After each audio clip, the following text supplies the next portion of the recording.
Why do you want to work out? What is your goal? The most important thing is that you have a vision, that you have a goal. Because without that vision and without that goal, again, you're drifting around and you're never going to end up anywhere. People don't become successful just by accident. You know, I mean, maybe the guy that found gold in California and started the gold rush, but don't count on that. That's the one in a lifetime kind of a situation. So you got to really have a specific goal. And to me, to have that vision that I want to be Mr. Universe, that I want to be the greatest bodybuilder of all time. That was a great vision, and that specifically to look like Reg Park and to be up there on that stage and to lift the trophy overhead and to win the championship over and over and over again. So that was a great goal. You have to have a goal. Now, it doesn't have to be that specific goal, but it has to have some goal. This is why I always recommend to people, sit down, take your time, and start thinking about, why do you want to work out? What is your goal? And that can be as crazy as it is. It could be, I want to impress girls. If that's your goal, so be it, but it motivates you. It could be that you're emulating a certain, bodybuilder or a certain football player, a certain boxer, whatever it is. Have those pictures put all the wall like I did when I was a kid. I put pictures of Reg Park and of Sonny Liston, of boxers and of Ali and of powerlifters and weightlifters all over my bedroom, wall, so that every day when I go to sleep, every day when I wake up, I look at those pictures and they motivate me. You need that motivation, and then therefore you have this kind of imprint in front of you all the time, and you know exactly what you're chasing. People always come up to me and says, why are you smiling? You're working out 5 hours a day. You're doing the same as the other guys, but the other guys have a sour face. They're pissed off that they have to do another rep or another set or something. I looked forward to another 1,000 reps of sit-ups. I looked forward to another 500 pounds of leg press or squat. I looked forward to doing more and more curls until my arms fall off. Why? Because I knew that every rep that I did and every set that I did and more weights that I lifted, I get one step closer to turning that vision into reality. So I was turned on by that. I was excited. I couldn't wait to get to the gym.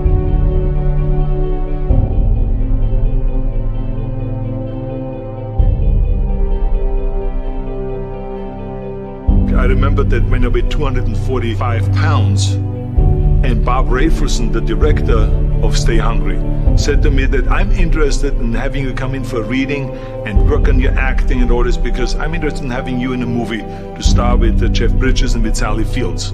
I was delighted about that, and I was excited, and I started pumping up more and more. And then he said, but I don't want you to weigh more than 210 pounds. You want me to be in the movie, but I'm weighing 245, 246. I say, I just won the Olympia, I say, which was 1974, and I was really at my biggest. And but he demanded that, and he says, look, it's very simple. On the day we start shooting, he says, I'm going to put you on a scale, and if you don't make the 210, you're out, because I have someone else in mind. And I worked on it. I started visualizing myself very clearly as a lean athlete, because that's the only way I could lose that weight and all of a sudden get interested in running more, because up until that point I ran like 3 miles after training or before training or whatever, but now all of a sudden it was 5 miles, 6 miles, 7 miles, 8 miles, and they even ran mini marathons in order to lose the weight, and I did everything with high reps, and I was watching my diet, what I eat and all those kind of things. But the day before, I remember we were in Birmingham, Alabama. The day before I was at the YMCA with Bob Rafelson. He was swimming and I was working out and I was running. There was a track there and I was running. He says, let's step on the scale. And I stepped on the scale and I weighed 209. So it just shows you what is possible if you visualize exactly what you want to look like.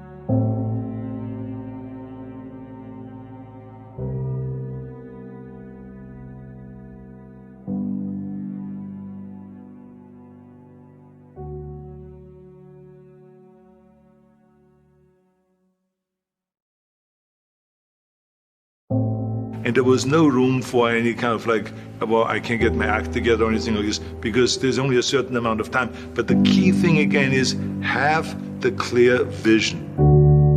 Have the specific goal of what you want to accomplish, because then you never go to the gym and you say, the day I feel down a little bit, I don't know what it is all about, I don't know my life, I'm confused. No, I tell you that I was a perfect example of someone that was not confident at all.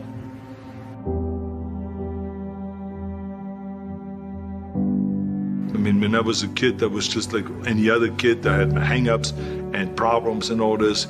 But when I joined the weightlifting club and I won my first little trophy because I did the best clean and jerk, and then we went to another meet and I won another little trophy, I started feeling like somebody. But the bottom line is, everyone can use the same method, because I used it in politics, I used it in making money, I used it in everything that I've done in the movie business. When you have one little victory, little victories add up, and that is what gives you then ultimately confidence. Well, for me, the most important thing always is to have a deadline. When I, for instance, had a competition, and let's say the competition was in the middle of September, and it was now beginning of summer, so there was no more time to screw around. So there was the time now to get going on a diet, to get going with the training, to not slack off at all, because there was a deadline there. The day of the competition, I had to be in the best shape possible.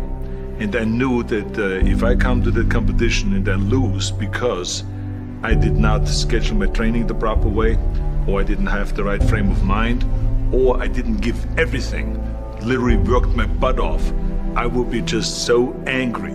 So I never wanted to be in that situation. So this is why it was very important to pick that time and to say, this is when I have to be in top shape, and then I work towards that. But it's not just with the competition. I mean, it's the same in the movie business.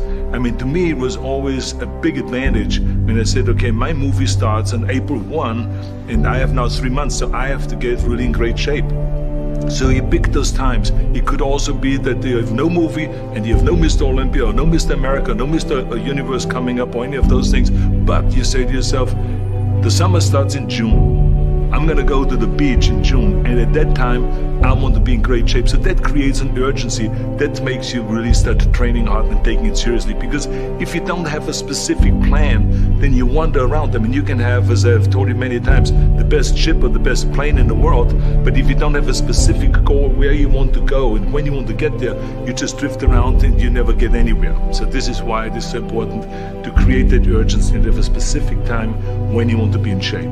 Well, I mean, look, everyone has a problem with time, but the day is 24 hours and we sleep 6.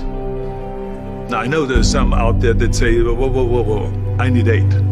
Well, I say just sleep a little faster, because the bottom line is we have 6 hours of sleep, 24 hours are available, so you have 18 hours now available to your work, your family, your hobbies, and also to learn something new or to do something new, which could easily be that you want to learn a new language, or that you want to read as a New Year's resolution, I have to read a book every week, or you say, I'm gonna go and reshape my body. So you're gonna go and take this hour out of your schedule and say, I'm gonna train an hour every day. So this is, for most people, a huge challenge, but it is totally doable, I can tell them, because the kind of things that I did when I came to this country, I mean, I went to school, I was working in construction, I was working out my 5 hours a day, I was taking acting classes from 8 o'clock at night to 12 midnight, I was doing all of those things. I wanted to make sure that out of the 24 hours of the day, that I don't waste one single hour. Those hours were too precious. And so there I just want to tell people, don't give me this thing, I have a difficult time with the time and I don't have time for this and I don't have that. You have time, you make the time.